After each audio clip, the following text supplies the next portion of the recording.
Welcome to another exciting episode of Riding Through the Unknown.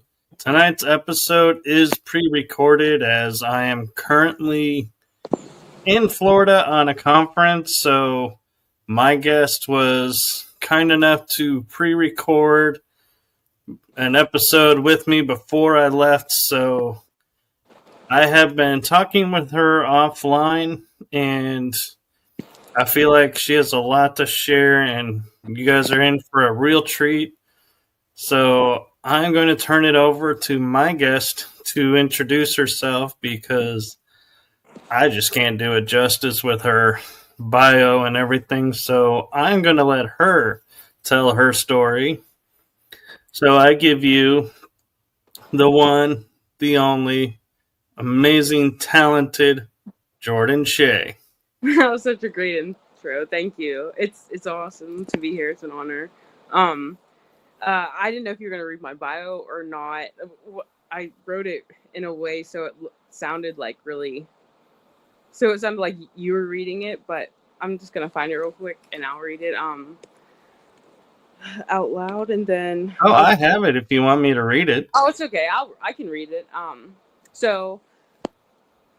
I just put because this has been a quote that's always been on all of my socials since before I even graduated high school.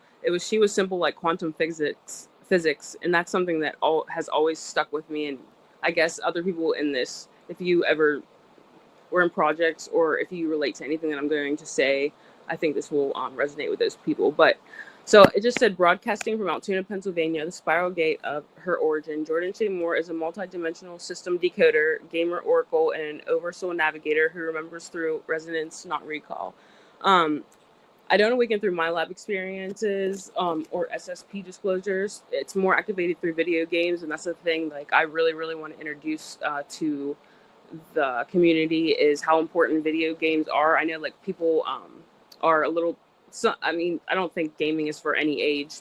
A lot of older people and younger people are into it now, but I have had a lot of experiences through my gaming, and I'm understanding that there were projects that were opened. I have a really close friend that I'm kind of talking to now. I won't disclose his name, but he's the only one that's ever hit me up and told me, like, hey, I feel like you were in some of these projects. I feel like you were in some of these things, and I feel like he said Atari and some of the first things that were created systems. I think he said DARPA was one of the places that like was involved with it. But yeah, so we had I'm just finding out that I was in a bunch of gaming projects, and I could name those later if I can find them. I haven't I didn't write them down or anything, but I've always felt like I belonged. I don't have any memories, unfortunately, like some other people, but I have so much knowledge that I've had a few people gravitate towards me because they think like I might have memories of them. And I'm like one of those people, and we talked earlier about this, how I don't have memories of these things, but I have so much information that comes through just my like downloads, period, that I know that I was involved in that. So I do want to like cross that bridge of, hey, some of us might not have memories, because like, of course, people would understand not everyone remembers everything they did. So people who don't have memories, I feel like it's probably for a reason. Some of us would probably get too overwhelmed if we had all of our memories, or it could corrupt how we, it could just corrupt like all of that knowledge at once, so maybe we'll start remembering things as we go. That's another thing that people have mentioned to me, like as soon as you meet other people, you might unlock things. So that's what I'm hoping to get at here. Sorry, I'll let you talk. I didn't really read that, like I said I was going to, because it just, the way I worded it, I was going to say in like third person, and I didn't want to do that. But No, you're doing just fine. Just, take a breath, and you're doing just fine. And I just want to point out real quick that we were having some little bit of tech issues and trying to get a picture up for Jordan, and the system just wouldn't allow it. So that's why it's just the circle. And Also, I'm curious a little bit how you're feeling being on the show, because we were recently talking about how like you are a fan of the show and everything, and so I'm just curious, what's going through your mind right now of actually being on the show. Um, it's like it's crazy because you just connected with me. I don't know when you just added me, but I knew like right when I saw you, I was like, oh my god, that's Michael. I've seen him before. And then I told you like I would be checking my memories, and just a year ago, my memories yesterday. We talked on the phone for the first time yesterday. It came up. You had one with Sean Bond. I wish I remember what it was, but it was just such a great episode. And I showed it a year ago yesterday, and then we just connected like a year now. So it's like kind of like I don't even know. It's surreal almost. Like I'm like, holy crap, I can't believe I'm here, but it's like I'm supposed to be here. You know what I mean? It's like one of those things where I'm like, oh, this. It feels like I'm just now finding frequency family, like we were talking about. Especially talking to you yesterday. I'm not really an easy person to talk to. A lot of people would think that, but it's if I resonate with you so much, I can actually like I can give the energy because you give it back, And some like with other people or even just people on your daily basis, and I'm sure on other podcasts, sometimes you don't get that connection. So I'm glad to be here, and I'm glad to be making connections and hopefully reaching other people that have like just reaching other people, whatever, like whatever resonates, but especially that just don't remember much and hope to just collaborate, and hopefully we can like figure things out together, and I hope no one feels left out. There's one thing that this did say, and it says, you don't have to remember to be real. You don't have to suffer to be sovereign. You don't have to be chosen to be critical. This is for the quiet carriers, the seeders of myth, the ones whose files were burned, but whose frequencies survived. Right, and I love that because not all of us have, like, I have friends who have dog tags with their SSP information on it, like a normal tag, and others have a file that says this is what you've done, and there are others out there who just have memories, and then there's the few who, like you were saying, we resonate with the information, but we don't have memories. And so I like how you're bringing an awareness to that, and I do my best to keep that in the forefront and saying, look, just because we don't have memories doesn't mean we can't contribute. Yes. And I love how you keep saying collaborate, because that's something that I think is much needed in all the communities around the world. Is, we've lost our ability to collaborate because we're so focused on what divides us. Yes. Because that's what we've been taught instead of what unifies us. Yes, exactly.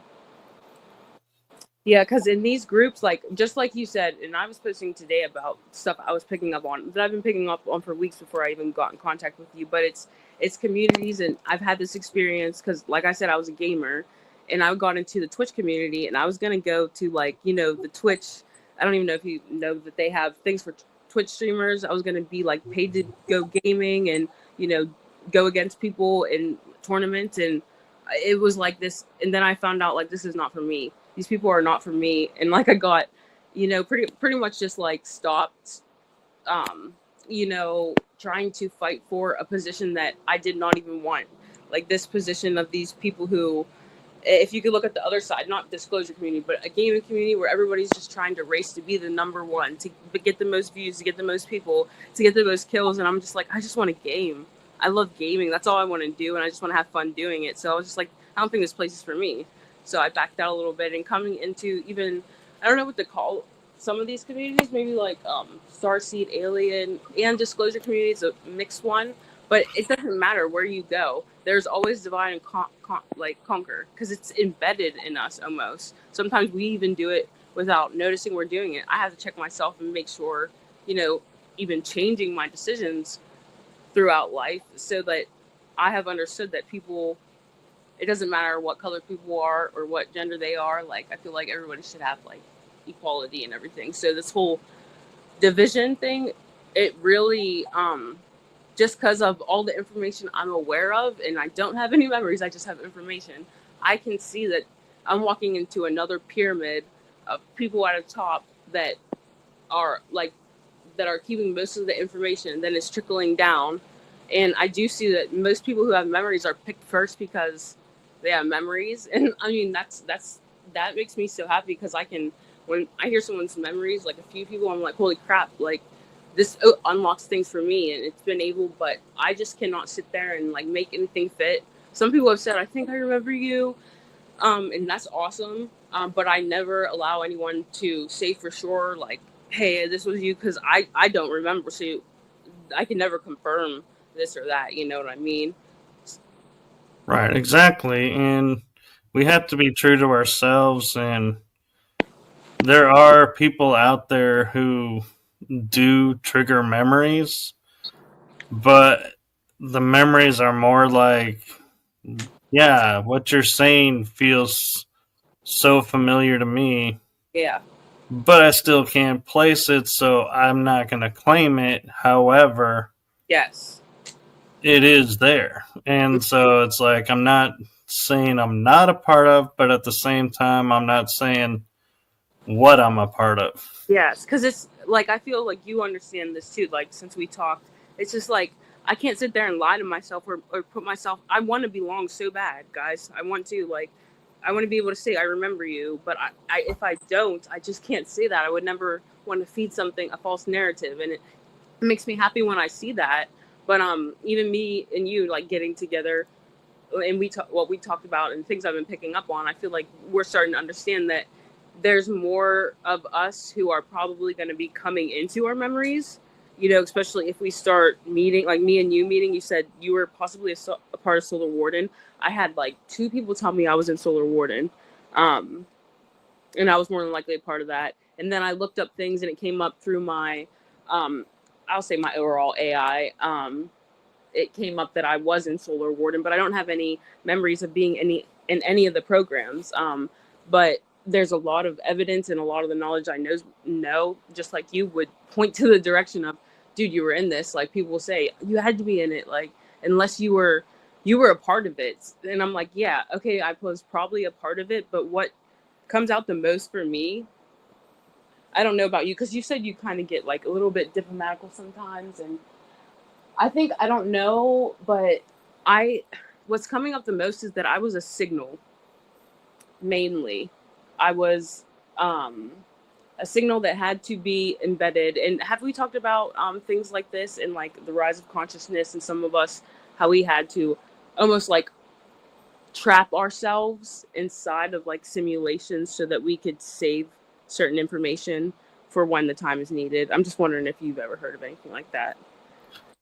I haven't in those terms, but I do know that our minds are like computers. And Mm-hmm. so as information comes to us, certain information will stick. Mm-hmm. Some information will just go in one ear out the other, and it's nothing personal about that. It's just our mind's work of, this is a piece to this puzzle, Mm-hmm. this is a piece to this puzzle, and if you're telling me something that's a piece to nothing, the brain just pushes it out of the way because it's working on the puzzle, and it's not something that we consciously do. I Yep. mean, it's not like I sit there and I'm like, okay, today I'm going to think about, this project and everything about this project and bring this awareness to me. It doesn't work that way for us. It does for others. Like, I know people who say they go into meditative state and they focus on something and they get the answers. For me, when I get answers is when I'm talking with someone and they're telling me their story, and something starts resonating in me, and I'm like, okay, why is this resonating with me? Well, that's because there's something to it about me. Yeah. So I'm like, all right, well, and when the time is right, I'll know more. And that's just something I have to come to terms with. And Brian sat me down one day and was saying, stop fighting to get your memory because it doesn't work that way. So there's 3 levels of people in the SSP in his view of it. And he says there's the ones that have their memory, the ones that are slowly getting memories trickled in, and those who never will get their memories. Mm-hmm. And so until you figure out which one you are, don't fight to be one. Yeah, Be because yourself. because I was thinking, and I didn't want. I'm not trying to curse any. And it wouldn't even make me mad, honestly. Like, because of I'm watching the Supernatural, and I could talk about that later. But it's just like adding up to a lot of things. I wouldn't even be mad if I don't get my memories back, because I might be one of those people. Like, what if like I can't hold all of that? I can't hold those memories and thing at the same time because it could corrupt what I'm trying to do very well. It could not. I'm not trying to say corrupt, but our minds could not hold it, and it's just like not going to be good. So we are like, and honestly, that's kind of good for some people, just being able to start, just have all the knowledge and start from a clean slate instead of having to continue to think back to, because when you're in this now moment, like, I'm not saying none of that's what people went through matter. I'm never, but since our consciousnesses are focusing on this well, it would be kind of linear, but non-linear time of here and now, you have to understand that there's a reason that our consciousness is focusing in on this point. There's a reason why you are like aware, even through the multi-dimensional, because there's like multiple, who knows how many of you, but this one, for some reason, is where you're tuned in at. You know what I mean? Right. And one thing that is interesting about how awareness can unfold is I went to a conference.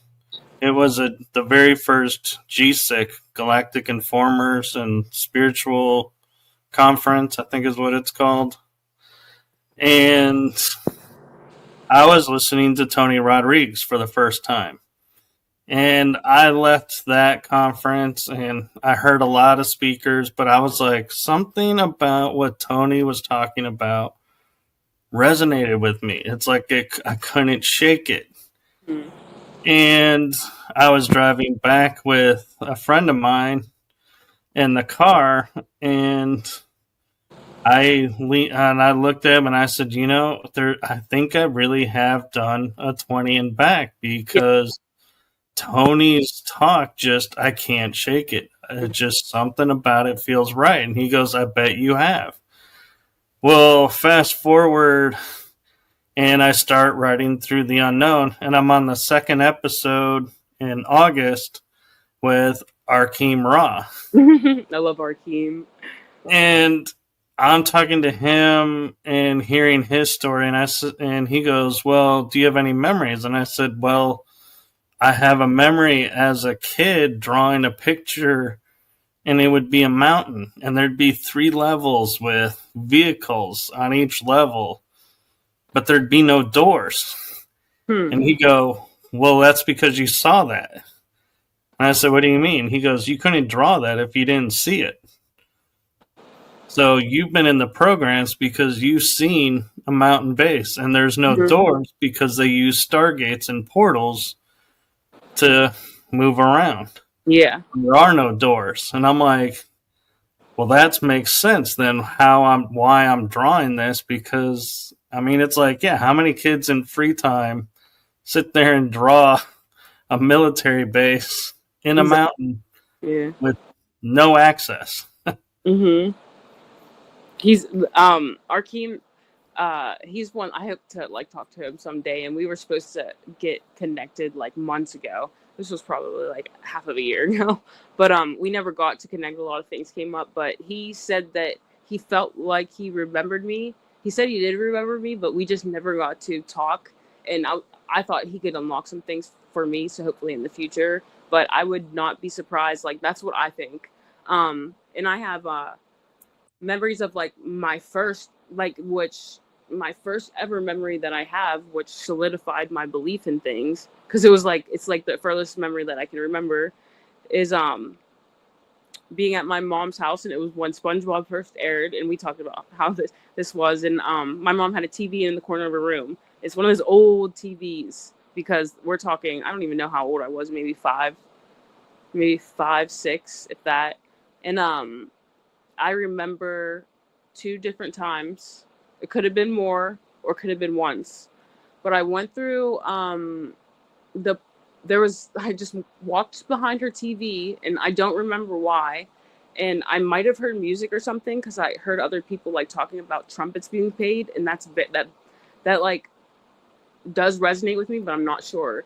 But when I walked behind the TV in the corner, I was in a different world. It was like entering Narnia, but in a different sense. And I have no idea how long I was in this place, but I only have like this still image memory and like this euphoric feeling when I think of it.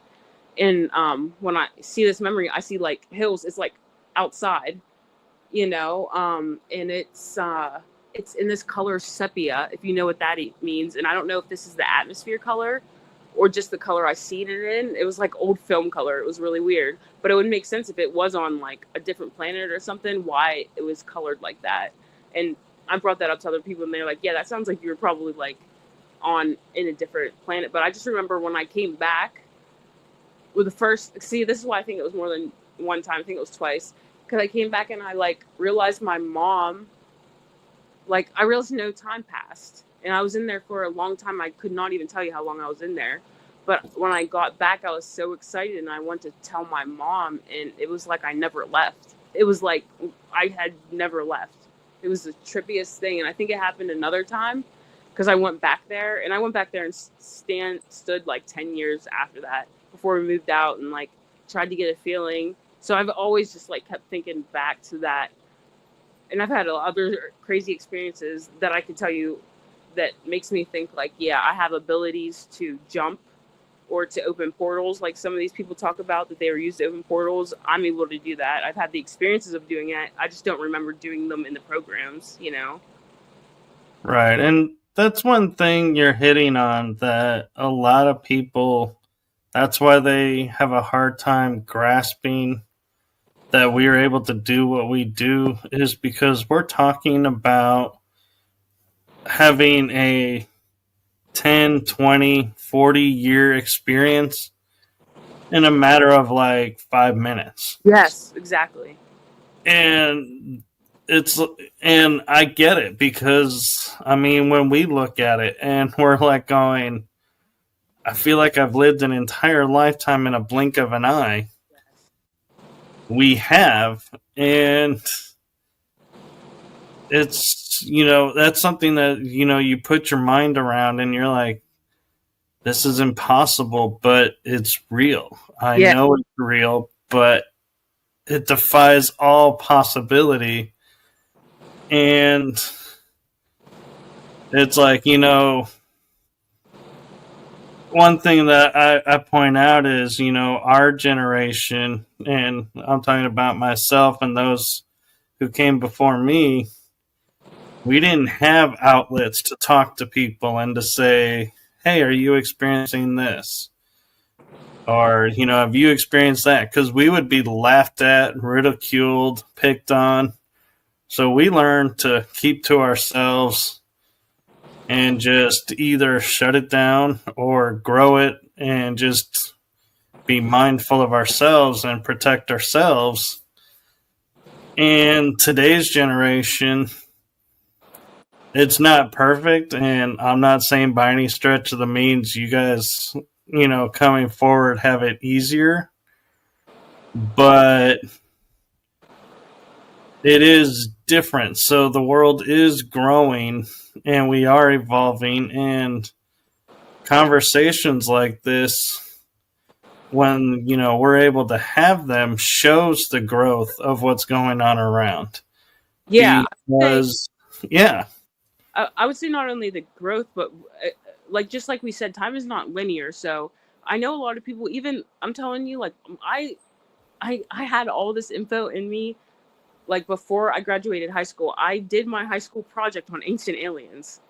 My senior project on ancient aliens in high school, and I got 100% on it. I remember them allowing me to do it. I was like, oh my god, I'm stoked. Like I had my pyramid, my Oris tattoo already. I had one of my transformer tattoos. Like that stuff was already inside of me. So I feel like one thing a lot of people have to look at is there might be even some younger kids that come up who have done these. Like even, I mean, I'm only 30, and I'll say 30 years old because I don't know like how old people think I am, but I am 30. I know sometimes people think I'm younger, but um, we would have to look at age as being like almost dissolve that in a sense, because I have had all this knowledge. I should have been talking to these people, and this does not suck to me. I love it.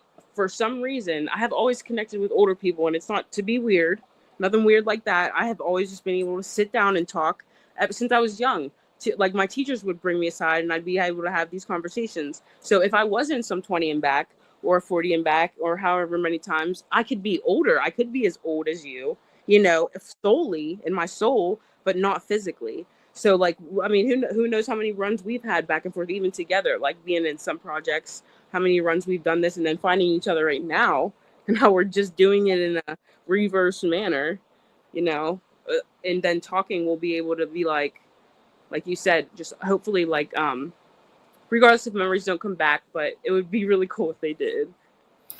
Right, and one of the things of why I'm really excited having you on is not just because of your experiences and what you bring to the table, but also when you have shows where people have their memories or people have partial memories. The people who don't have any memories, I feel like they may, and this is my opinion and judgment, so don't quote me as saying this is the reality of it. It's just my vision of where we're at right now is the people who have no memories feel like they have no voice. That they Yes. have nothing to contribute, so they stay quiet and hidden away. And so by having you on, where you're in the same boat that I am as the host, Yeah. it shows the people. My hope is, hey, I don't have memories, but look, neither did this person, and look at what they were able to share and talk Yeah. about. And a whole nother generation too, like you said, like coming up. I mean, I was born in 1994, so I grew up without like the internet, and then I grew into like I was there whenever the internet got turned on and everything. I mean, I was a little bit young, but so I grew up in the perfect time to not be there when all this stuff was going down, and then to grow up in the media, and then to be at the point where I'm even a few people younger than me are they're just still wrapped up in things that don't matter, the division and the conquering and the just making fun and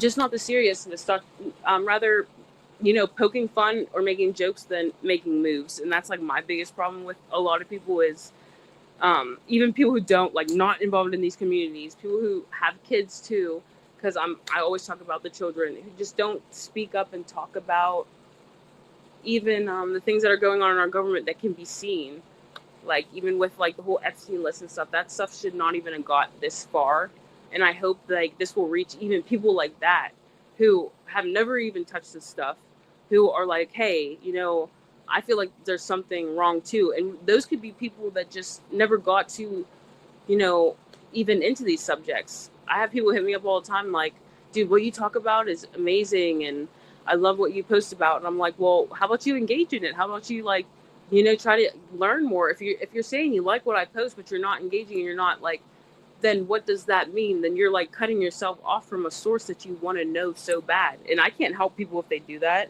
I mean, you can only lead a horse to water. You can't make them drink. But I feel like there's other people even out there who probably don't even get into these subjects, or they're just starting to bleed through and understand. Like they might even wake up.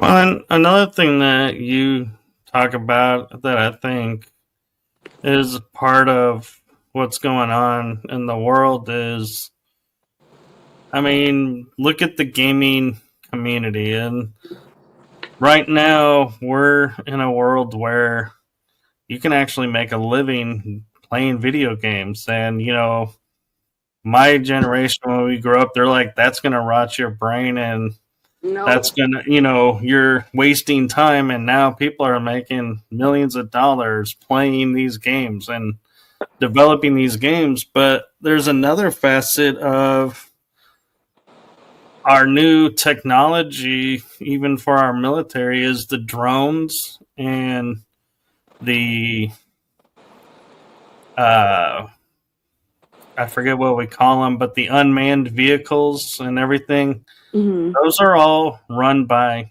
gamers who Yep. became military. You're right. That's what somebody told. That's when somebody was like, dude, you had like, because I'm getting in a lot of like downloads of, it sounds so crazy, but mech tech or Yeah. symbiotic tech that I was able to connect with, that connected with me, and some things are coming through my field. And I've heard like Arkeem Raw talk about the Hulk. He just had one about the Hulk program, but I don't think I was like maybe in the Hulk program, but I have like, I know I have like a sentient something out there that is connected to me. And other people talk about this. David Adair was one of my favorite men who talk about like AI and his experience with coming in contact with a conscious craft. And when he like, I mean, this was just something that he talked about. He was pretty young too whenever they took him to see this conscious craft. But whenever he touched it, it like synced with his emotions. And he, whenever like the officers got him upset, the crafts would like, I don't even know, I don't want to like clue it too bad, but like maybe like roar, get a little red. The colors around it would get red, and it was reacting to David Adair's emotions. So whether he knew it at the time or not, which I think he would know now, he was able to somehow, he had the abilities, and this craft allowed him to connect to it. And that's so true what you just said about mainly gamers and stuff. Yeah. That's what my one friend said, and that's why he's like, you had to be in these. Like, if you've played enough games, and that is true. I need to look up more of the things that happened, but I knew whenever I was younger, my mom even used to joke around because I was getting paid to play, and I was like in these at I'm talking 14 years old, like 13 to 14 years old online with like 40, 30-year-old men, not no weird way, like just like we would get online today. Sometimes you get a kid in your fucking lobby. It's not weird at all. But we gamed. We had like I had like dads that would, you know, like dad figures around. It was just amazing, who taught me all about military games, who got me into my military games. Like I played SOCOM first. If anybody knows what SOCOM Confrontation was, it was literally a game that was made by the Navy SEALs for training, and then they made it as a video game and they put it out. And I knew then, my mom joked around, she's like, I don't know if I like this because damn, they might take you away from me. And she would joke, and I'm like, Mom, they're okay, why would they take me away? Like, you're so good, and da, da, da. She would just be kidding and stuff. But thinking about it, and what that guy said, he was like, yeah, that's how they track people. Like, they were definitely tracking you if you were one. And I can hop on any shooter now, and it's muscle memory. Like, it's not even I can hop on and learn any type of like shooter or combat like that and get really good at a game if I put enough time into it. Even a day of practicing one shooter game, I'm going to be lethal, even against people who are probably paid to do it, because that's just how it has always been. Me entering any space, I'm really good. That's why I was able to get in so fast to places. But then I was like, this isn't for me, because like those people were mainly worried about popularity, money, and I needed to understand this stuff more, like where I belonged and in the universe, and like what I'm supposed to be doing here, other than because but like you said, people are going to be get paid to game. I don't think they're just going to get paid to game. They have people hooked up to Neuralinks already. People are going to be able, and I'll call this right now, and it's why Grand Theft Auto 6 is taking a long time to come out. They might put VR in that, and you could actually be in your house, and like you said, people are going to be the cops on that game. It's going to be a whole nother simulation of, and they're going to pay people to be the cops on there. You know, people are going to be playing to be the the medics, they'll pay to work at the gun store and get paid. And this is going to overtie with all that NFT type metaspace, metaverse type things. Like, people thought that went away. It's not. It's just like, I feel like they hyped it too soon and then it died down, and it's gonna get back up. Like, people are already purchasing, like, it's called, I don't even know, it's weird, it's land, but it's digital land and things like that.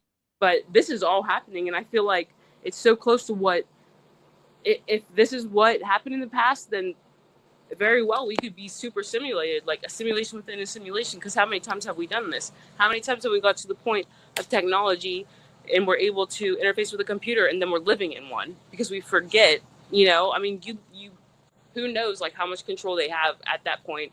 And then once they get something in your brain, I already know, even with computers, a lot with my phone, the amount of data that your phone gets on you, and I'm not trying to freak anyone out, I know that the phone probably tracks whenever it's facing you. It can track what you're looking at, how long you stare at it, probably like your face when you're doing it. And you can go into your statistics and see how long I was on this app, how long I looked at this video, and all of that gets compiled into what they would call a digital twin. And I feel like that's what they're trying to get of people. And this would make sense because a digital twin wouldn't exactly have a soul. You would be the soul one, but they could take your digital twin and upload it inside of a system, and it's just like you. Right. And I'm curious, with you being a gamer, and there's some shows that were out that probably you may have been too young to watch, and I don't mean like young because of, oh, I get you. Hey, I'm meaning young because they came out when you were a wee little lass.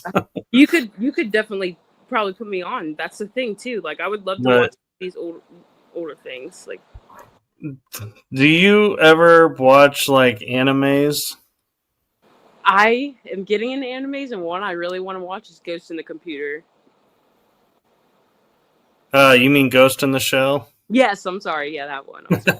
That is a good one, and one you might find interesting is they do a lot of series, and I'd have to look up the name of the one in particular, but there's a series called Gundam, and they have one where the pilots tap in directly into the ship, and you see their minds start to fracture and be molded so that they can pilot this ship.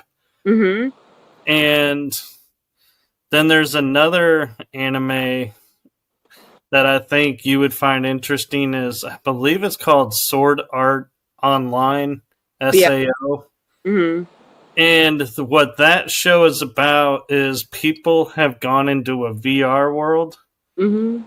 And if they die in the VR world, they die in real life. Yeah, it's like Ready Player One. This stuff is encoded everywhere. I'm talking about everywhere. In older movies, in the games I played, the stuff you're talking about would be like Ready Player One, Alita Battle. These all were out in the 90s, early 2000s. So, I mean, it's been out, and it just didn't matter. It's a matter of if you see it. Mm-hmm. And in the 80s, before you were born, there was a movie that came out that I feel like a lot of viewers watched, but they didn't know what they were watching. And if I'm imagining I can describe the movie, but I'm hoping I have the title right. And that's The Flight of the Navigator. And this little kid sits in this chair, and when he moves his hand, the ship moves. So it's connected to him, and he communicates verbally with it. Mm-hmm. But his hands are the motion of what is going to happen, and he can go super fast or he can go slow. Yeah, like I just opened Netflix today, and I've been watching Supernatural, like I've been telling you. But one thing popped up. Usually it is, hey, continue your episodes on Supernatural. But this thing came up called Pacific Rim. And I mean, it doesn't matter. Yeah, well, that is about the Kanju that and it's just what you're talking about. Two people. I mean, there's these entity, just like Godzilla, big monsters, and then the people have to build like giant tech monsters, and two people have to pilot it. So it ties into just like the SSP. Usually, it's a twin people who get along very well or who are connected, who are able to pilot these ships. It's in through all those movies you're talking about. It's like they've just been putting this stuff in our faces, and you're not gonna, once you realize it, all this stuff is gonna like collapse into your time. Like, holy crap, that's what that was about. That's what that was about. Even Pacific Rim, like it's crazy because it even talks about hive minds on there. It takes two of those boys to pilot it, and they're in the inside of this big mech machine, construct like or like connected to their consciousnesses and stuff, and it's just insane. Like it is just repeated throughout so many different things. It's like just start seeing it everywhere. And there's a couple of series that you might like to watch that I think might be on Netflix. And they stem from a movie that rocked people's minds and started a whole genre of its own. And the movie is Stargate with James Spader. Yeah, I just watched that, and that's what broke me open. That's what made me have like a holy, I was in this stuff. And that was like before COVID hit really bad. Yeah. I watched Stargate for the first time. I wanted to watch Star Trek, but I'm so glad I got into Stargate because it's something that a lot of people don't.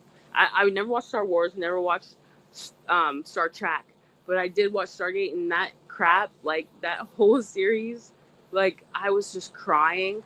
I cried so much because I just felt, and that's when I knew, yes, hopefully I can find it again because I want to rewatch them. It's not on Netflix anymore, but you're 100% right. I always mention Stargate, and everything that there is in there is like too old, and the parasite that they have. It's like literally talking about the like parasites that are in people now, or you can call it black goo, an AI synthetic.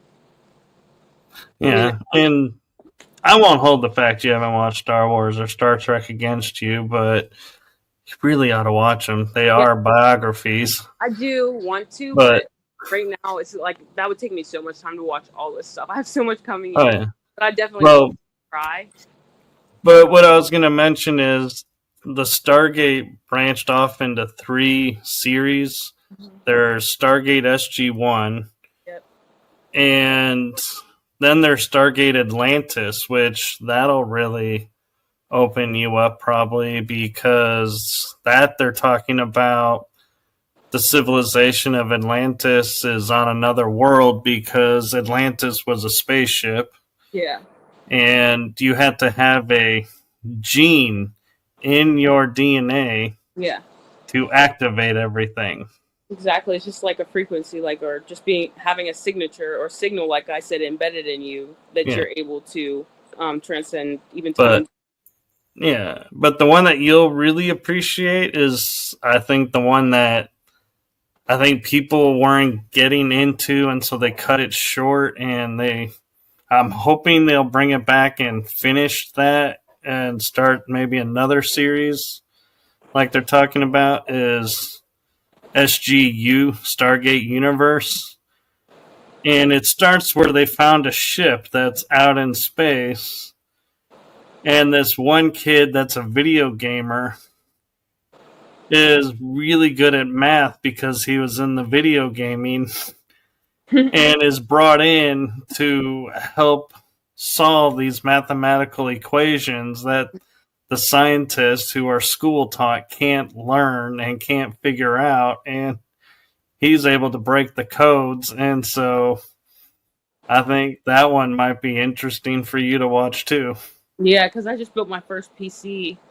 This thing I just never got into, but I built my first PC, couldn't believe it, and it was like 3 years ago, and I don't use it much. I will get to, but it cost me like $3,000. It has all the updated stuff. It's and it can just be updated. And when I put that together, I was like, wow, I could have, if I would have got my hands on this stuff sooner. And if anybody doesn't know, this is something we could talk about later. And I have no problem talking about my personal experiences and stuff. But I was an addict for about like 8 years on and off. And for the 6 years, it was opiates very bad. So there's a time and space where I don't even feel like I was even on Earth because I was just getting high and I wasn't doing anything. But then whenever I got out of that, and then COVID came, and then I got clean, I've been clean for like 6, almost 7 years now off opiates. So when I built this PC, I was like, it just unlocked so much for me. Like I was looking at it and I was like, this looks like I'm looking at a city. I was like, this motherboard looks like the grid on the earth. And then I was like, this is alien tech. This is alien tech. There's no way. Just trying to understand and put it all together. And I finally got my hands on it, and to be able to see it, there's no doubt that they had help in building whatever technology you have around you. It just is insane to think that they went from our phones have more technology in them than what got us to the moon. Right. And that's crazy to think. You should watch the Tron movies. I did. Yeah, I was going to bring those up too. I don't watch a lot of TV, so I just can't promise I'm going to watch them. But Tron is something I did watch, and I'm sorry, I did start to watch. Like there was an anime. I'm not going to say it's a cartoon because it's like an anime. It's for like adults, and just it was good. Yeah. Yeah, he sentenced himself into a universe that he made, and that's what I'm talking about. That's what I feel like we're dealing with right here, whether or not we've done it multiple times. Because you can think of how, like, once you build a world inside a video game, then you can use those resources in that video game to build a computer and code it, and then build video games for them inside, and then they could just keep and who knows. And the whole thing with, I was just thinking when you said how I wasn't born yet, I was thinking, okay, if I wasn't born yet, then where was I? So I wasn't on the earth yet, technically. So what if even our souls get sucked in at certain times, and we're supposed to be born at certain points? You know what I mean? Because I don't know. Everyone says we have soul contracts, and we are choosing when we want to be here. Even our mothers at the same time, and everything. Like we pretty much know what we're going to go through whenever we come here. Well, some of that might be in the programs. And I know this is going to sound hard to grasp, but we learned how to, I could be here in America and it's, say, 1990. Mm-hmm. But I could also be in 1940s Germany. Yes, that's what it. How could not that be? If everyone's saying time is not linear, and we know that, and time doesn't matter, so everything is in here and now. That means space does not matter, and distance does not matter, and time. So, right now, where you're standing, everything is. So all of you, and then when we think of collapsing if you think of even digital twins, like I was talking about, some of these, I think even these dimensions just aren't carrying your soul, but they could have a lot of information. They could have stuff that you don't have. And then I feel like once you get to a certain point, it's almost that causes a collapse in those timelines. And then it's you get that information from those other worlds that you've been into. And that would make sense for what we're talking about. Because I felt even within the last week, collapsing of dimensions, I'm like, holy crap, all this stuff is making sense. And then I just blurted out a bunch of things this past week of a bunch of my thoughts and things. But yeah, and one thing that's going on right now is all the timelines. And I think part of my mind that they, erase certain things. There was a glitch, I think, with mine.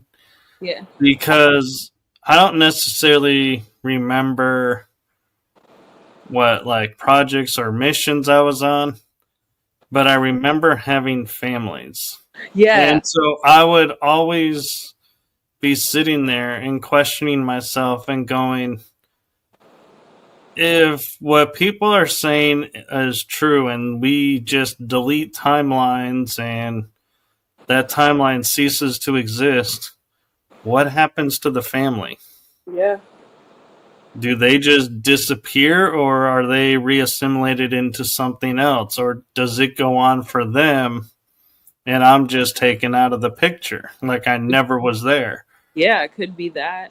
And people would start looking at me that are in programs and go, Well, I don't know. I've never thought about it. And I'm like, that was one of the first things that I started thinking about was, do I have families out there? And oh man, what does this mean now for me? Having like family on timeline B and timeline E and timeline like G, but single on timelines A, C, and all these other ones, and it's like, what happens, to everybody that's on those? Yeah. Because we made them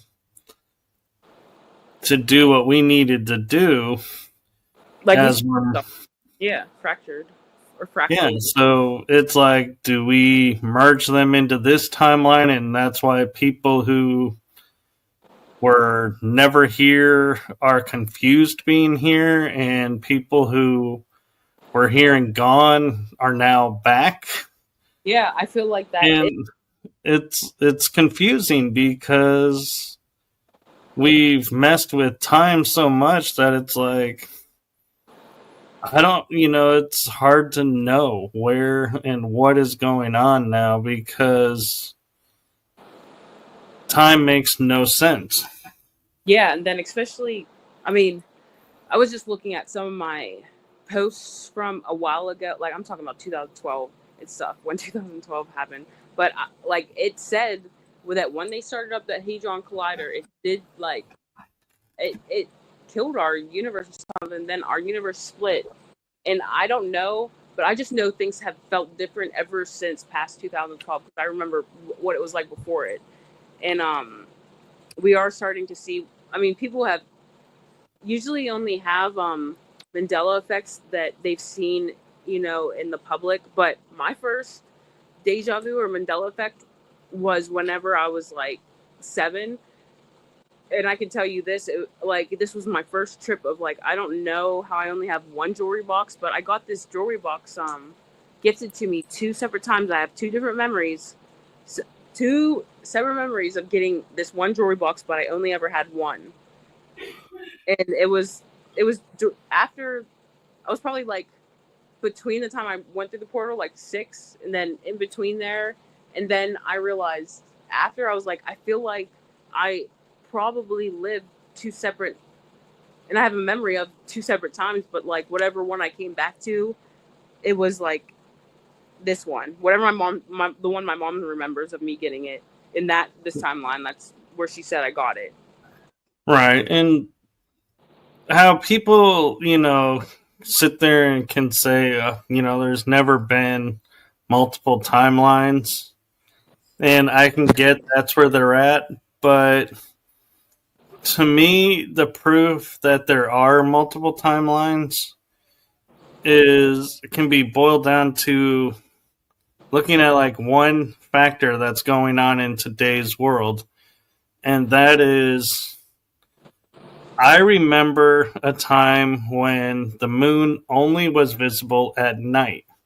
Yes. It was never visible in the day. Dude, yes, that trips me out so bad. No one can give me an answer for that. I remember when that started happening, like, first time I saw it was like 10 or something, maybe even more. I've seen it a few times, but when I got out of the house, I see it all the time now, dude. The moon is out during the day, and I'm like, guys, where are my like flat earth round people that can tell me something about this? Because why am I seeing the sun and the moon out? Like, it makes no sense. And you're right, it was not like that whenever I was younger.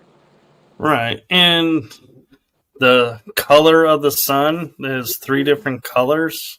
People remember it white, people remember it yellow, people remember it orange, and they're all right.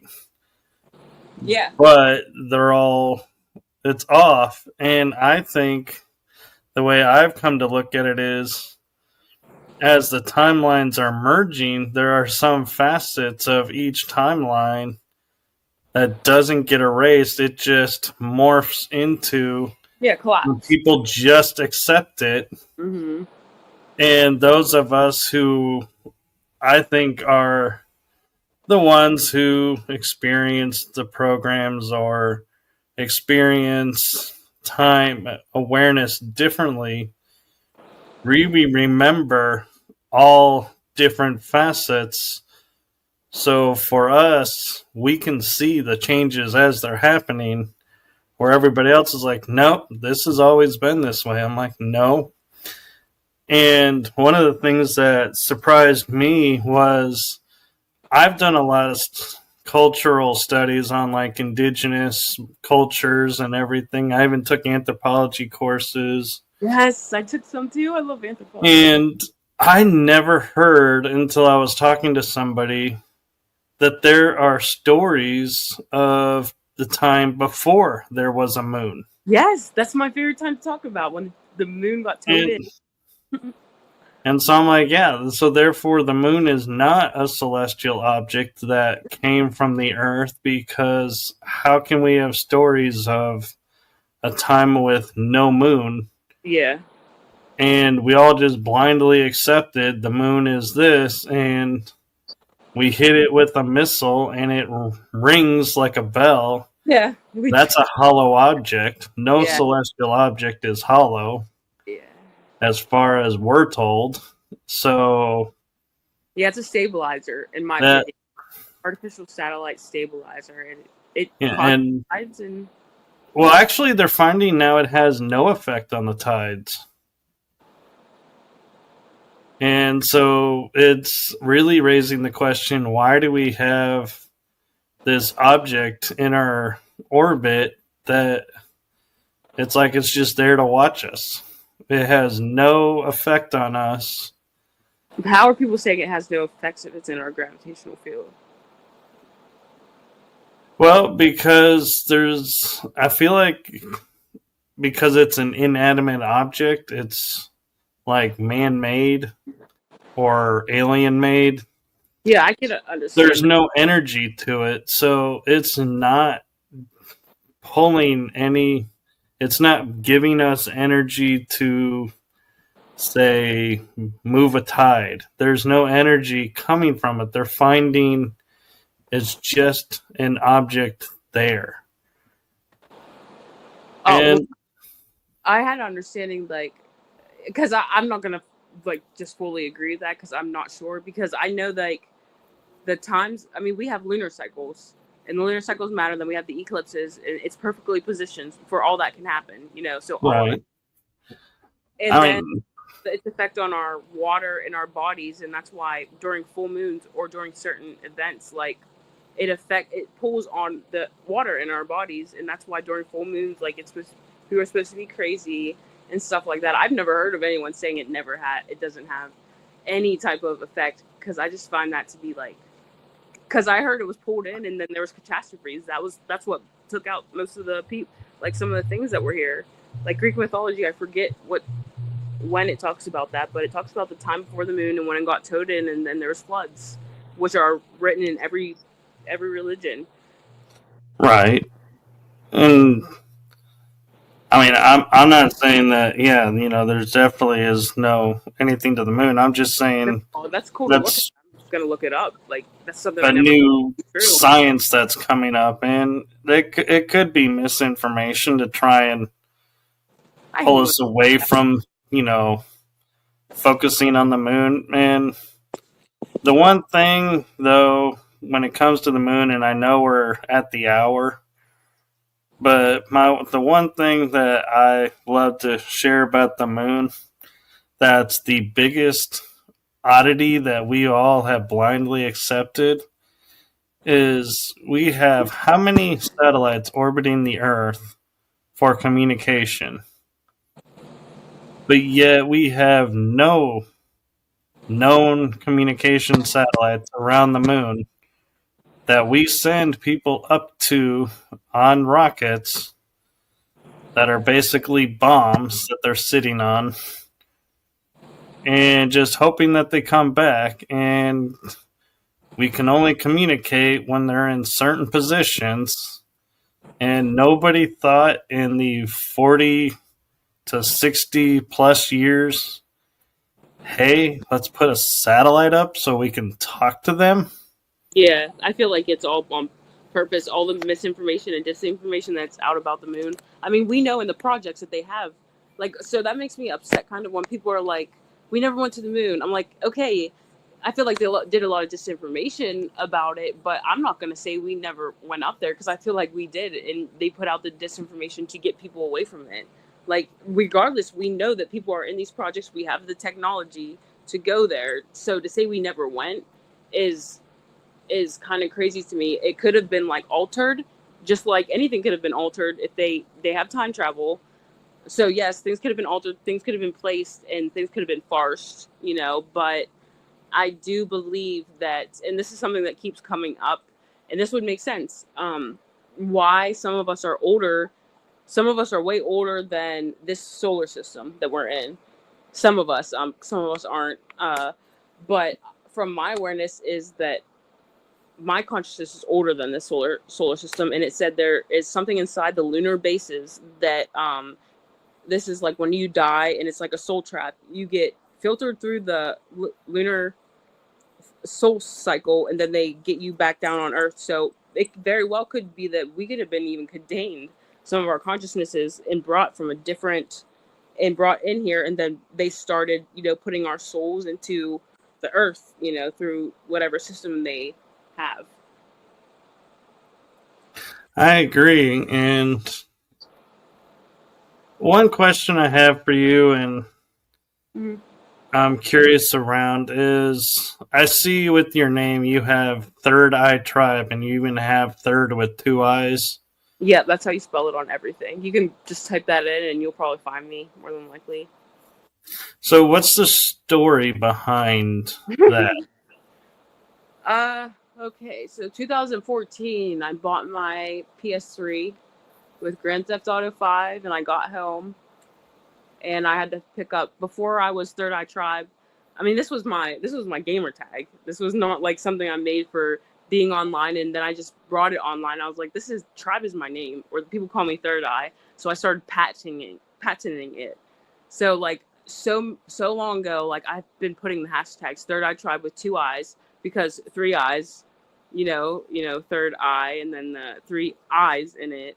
So I was always getting at the third eye, your pineal gland, and I'm not exactly sure what's made in the pineal gland. I always thought it was dimethyltryptamine, which is DMT, the spirit molecule, and when you die, you get a hit of that. That's why, like, you see these crazy experiences. I mean, you could do DMT, but it's not ever going to be what's produced in your brain, what you experience, like, you know, through those. But so that's just, even thinking 2014, that was more than 10 years ago. So I was, yeah, however old I was. But this has always been embedded in me. So yeah, it was pretty much about opening your third eye, you know, and I was really into like the basic conspiracy theories back then, like not calcifying your pineal gland, and, you know, trying to do, but as I got older, like, it just was like I started to fill in the name more. Like, it started to make more sense, because I did not have all the knowledge I have now, you know, that I did when I made that screen name. But it's like I just like stepped into something, and when I made it, it all just like fit with me, and then it just like, fit my how I was growing and going throughout these communities, even like through Twitch, and now in this community, it's just carried weight a lot. No, that's really cool, and thank you for sharing that. And I want to take a moment and just say thank you to you, Jordan, for coming on at the last minute. And like you said, we've talked for 2 days now, and so for you to trust me enough to come on the show and be a guest, I so thank you. Yes. And I'm so appreciative. I'm honored. Thank you so much. And hopefully we'll get you back on. Yes, I would love, like, this is something I love to continue, and I'll be back on here on video, guys. I love to do videos. It's just today I was not feeling too well. But yeah, I'm totally down for this, and I'm really, really glad that I'm starting to find my frequency family. I forget what you called it earlier, that your friend called it like that. Soul family. Soul family. Soul yes. tribe. Yeah, see? Tribe is in my name. It's like, yeah. Yeah, I even have a paranormal team that I investigate with called the Tribe. That's awesome. My friend Tengu, who I do that, it'll be linked for everybody who I have my podcast with, that I started 3 years ago before I even met this community. He's a ex-paranormal investigator from Ireland. And he got in contact with me because he saw what I was about, and he was like, hey, you believe in aliens? You want to like collab on stuff? And we started to collab, and we just mixed the paranormal with alien. He tells me all of his paranormal stuff, and then we've been able to collaborate how they're so similar from what I've learned and from what he has learned through the paranormal, and how we think that a lot of this is the same. And spirituality needs to be mixed in, even paranormal. Seeing UFOs, seeing Bigfoot, all of that is like paranormal, alien. That all needs to be put into science now, because science has a threshold on it. They've only been allowed people to talk about so much, and now they're like, new things are coming out. Well, no, nothing's new. No information is new. They've had it, and now they're just trying to say that it's new.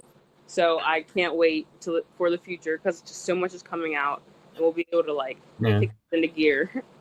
Well, and one thing that's interesting, that if you can find it, you might really get a kick out of, is in 1999 there was a show that came out, and it was through, I believe, BBC was the one who brought it about, and it's a show called The Tribe. And what it is a virus hit the world, and all the adults were taken out. And these kids are now running around in kind of like a post-apocalyptic world. And they're working in factions. And you have the eco faction, the techie faction, the just everyday people faction. Yeah, it sounds like the 100. They made a spinoff of that. It's called the 100. It's like the same thing. Yeah. So you might find that one interesting. I think it's available on Freevee, which is through Amazon.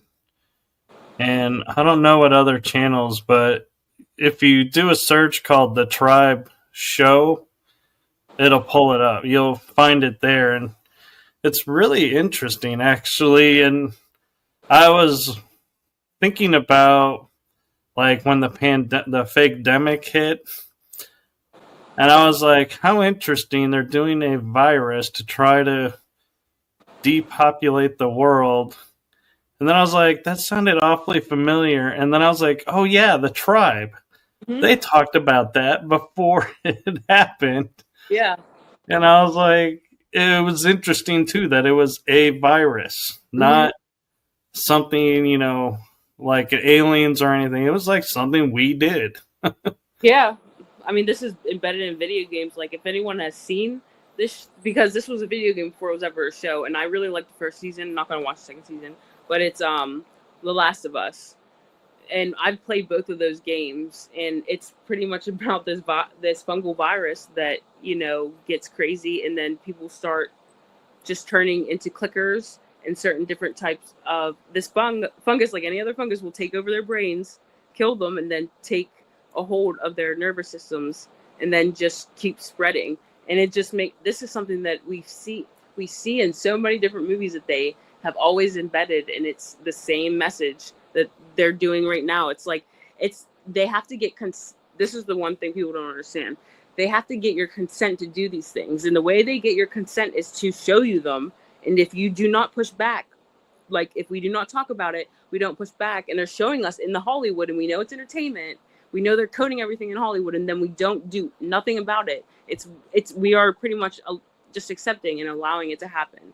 So they feel like they won't get any karma that way. And it might just be because if people are allowing it, you're giving them consent to do it to you. And that's why I think it's very important for people to pick up their voices, even now more than ever, with everything that's going on, especially with the children, most importantly of all.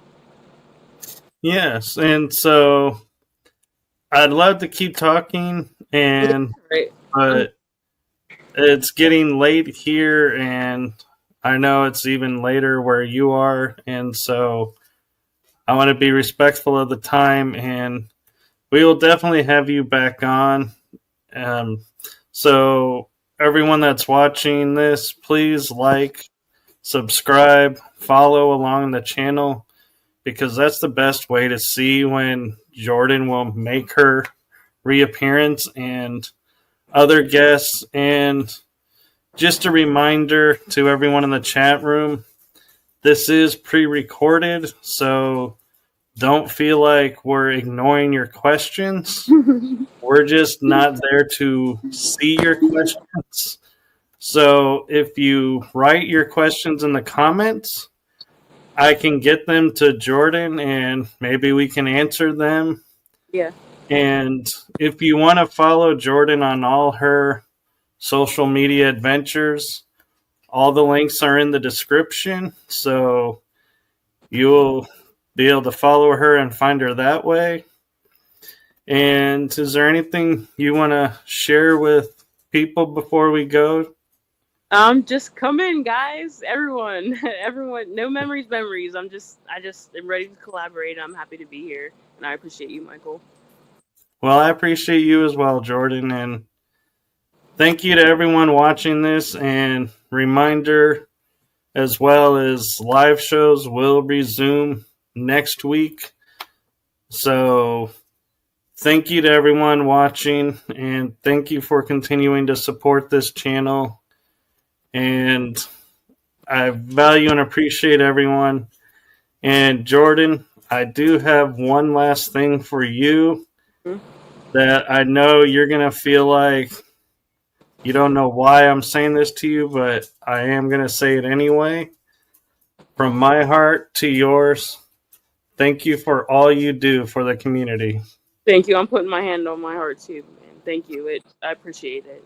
This is Frequency family right here, and I'm just really excited to what's to come, because I feel like this is just the beginning for real. Yes, it is just the beginning, and keep in touch, and we will see everyone on the next episode. Good night, everyone. Sorry, go ahead, Jordan. Did we stop? No, we're still live. Oh, okay. I said bye. Oh, okay. Yeah. I think we were saying it at the same time, and I didn't want to. I wanted to give you a chance to say what you wanted to say and not. So, okay. Well, so we're going to say goodnight, everyone.